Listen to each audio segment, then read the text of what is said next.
Kalau aku kata calon PAS di PRK ayat kuning ni menipu, hampa percaya tak? Baru-baru ni Cikgu Bat pulul sungguh. Duk tibai calon UMNO di PRK ayat kuning. Tibai kau-kau. Tapi hari ni tuan-tuan, aku nak tunjuk kat hampa. Maklumat yang aku dapat, baru tadi aku dapat maklumat. Kan? Yang bagi pula bukan orang lain, orang PAS sendiri. Pasal apa aku kata calon PAS ni yang sebenarnya menipu, tuan-tuan? Hamba tengok dekat sini. Kan, dekat biodata dia, tuan-tuan. Biodata dia ni, tuan-tuan, dia declare dia dapat guru tauliah mengajar daripada tahun 2012 hingga kini, tuan-tuan. Dan aku cek, dia tarikh dia, tamat dia tahun 2029. Tapi yang aku pelik, bila aku semak kenyataan Jabatan Agama Islam Negeri Perak, tuan-tuan, dia kata apa? Untuk dapat guru tauliah ni sebenarnya tak boleh terlibat dengan politik. Tapi macam mana dia boleh dapat? Tuan-tuan, kalaulah dia dah terlibat dengan politik sejak tahun 2025 sampailah ke hari ni, tuan-tuan, dia memegang jawatan-jawatan yang dipetua PAS kawasan Tapah, terlibat dengan politik, macam mana dia boleh dapat guru tauliah? Kan? Sebenarnya, tuan-tuan, bila aku cek semak borang permohonan tu, dia kena declare. Dia kena declare bahawa dia terlibat dengan politik. Kan? Tapi pasal apa hang tak declare? Awak takut tak dapat guru tauliah ke? Hang menipu dah tu, hang nak declare. Kan? Hang punya kerjaya politik, hang tutup kerjaya politik hang semata-mata nak dapat guru tauliah.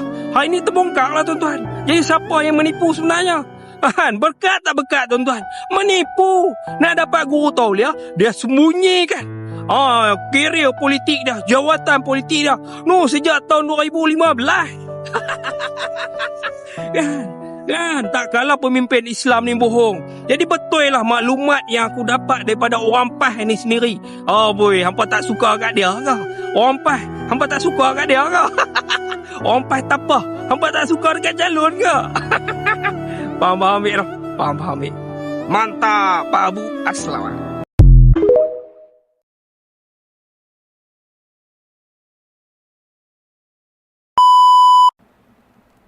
Salam sejahtera Malaysia.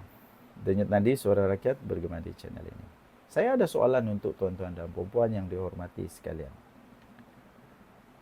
Perlukah calon daripada PAS untuk pilihan raya kecil PRK DUN Air Kuning, perlukah beliau dibatalkan pencalonan kalau dia didapati telah menipu dalam tauliah dia itu? Perlu atau tidak? Sebab ada laporan ni, ada satu laporan calon Perikatan Nasional enggan ulas dakwaan tipu tauliah mengajar agama 13 April 2025 daripada Harapan Daily. Kenapa dia enggan ulas dakwaan tipu tauliah mengajar agama ini? Satu sajalah soalan saya. Katakanlah ini berlaku kepada Pakatan Harapan, terutamanya DAP lah. Ya kan, PAS ini memang sikit-sikit kalau DAP ini dia paling melompat tinggi. Dia paling terkejut. Kalau mau pergi tandaskan, mau berak, sudah pun dah jadi berak tu. Sebab ulas dulu. Ulas dulu. Apa akan terjadi? Apa terjadi kalau tiba-tiba calon itu yang dikatakan menipu itu daripada DAP? Bos dia macam-macam lah. Batalkanlah dan sebagainya. Jadi dalam kes ini, dalam isu ini, bagaimana? Mereka beranikah untuk cakap supaya calon PN ini batal je lah, batalkan. Kalah tanpa bertanding. Ini bukan menang tanpa bertanding, kalah tanpa bertanding. Jadi laporan dia begini, pelantikan Abdul Muhaimin Malik sebagai calon Perikatan Nasional di DUN Air Kuning menimbulkan tanda tanya, termasuk kepada saya lah. Ya, ini persoalan mudah. Ini anak-anak sekolah umur darjah 2, darjah 3 pun tahu. Bila ditanya, kalau dia tidak jawab, kenapa? Kenapa kau tidak jawab? Saya pernah tanya anak saya dulu, tahu, kau betul mencuri ke ni? Dia cakap, tidak, saya tidak mencuri. Dia berani cakap dia tidak mencuri sebab dia tidak mencuri. Tapi kalau saya tanya, kau betul-betul kau mencuri kan ini? Dia nangis terus. Dia tidak jawab apa-apa. Kita boleh tahulah. Mungkin dia mencuri atau mungkin dia nangis sebab dia takut kerana dia mencuri. Contoh begitu. Contoh. Jadi inilah menyebabkan tanda tanya yang banyak timbul. Bagaimana beliau boleh memiliki tauliah mengajar di Perak?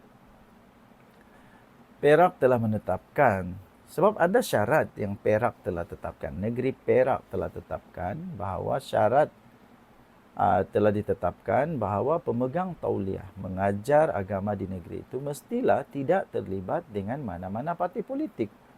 Pupap nih, Abdul Muhaimin ini merupakan pengurusi Perikatan Nasional PN di Tapah. Takkan baru kemarin pula dia kena lantik kan? Takkan baru minggu lalu dia kena lantik.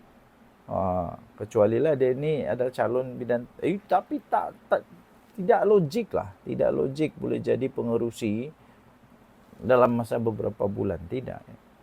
Pada pendapat saya, parti politik dia akan kaji dulu. Dia ni sudah layak kah? Bertahun-tahun kajian dibuat.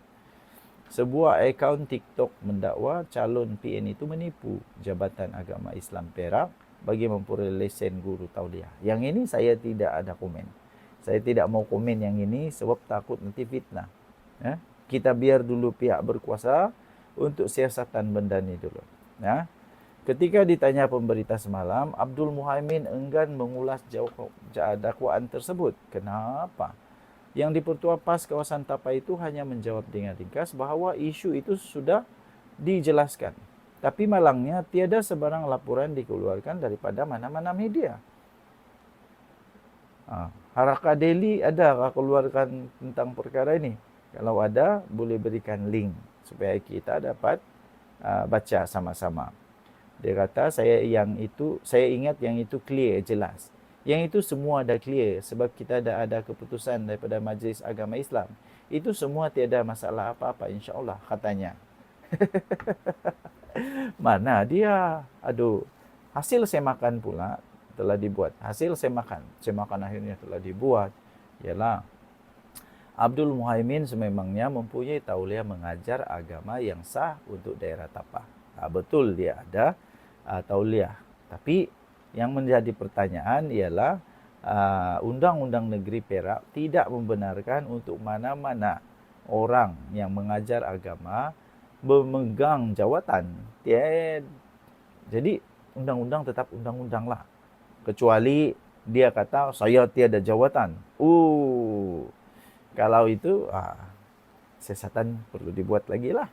Berikutan itu banyak persoalan dibangkitkan mengenai bagaimana seorang ahli politik yang mempunyai jawatan dalam parti boleh mendapatkan tauliah daripada Majlis Agama Islam Perak.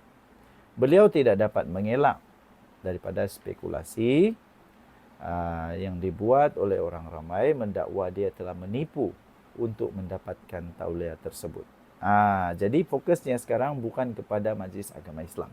Tapi fokusnya sekarang adalah kepada calon ini. Bagaimana dia membuat permohonan untuk mendapat tauliah itu.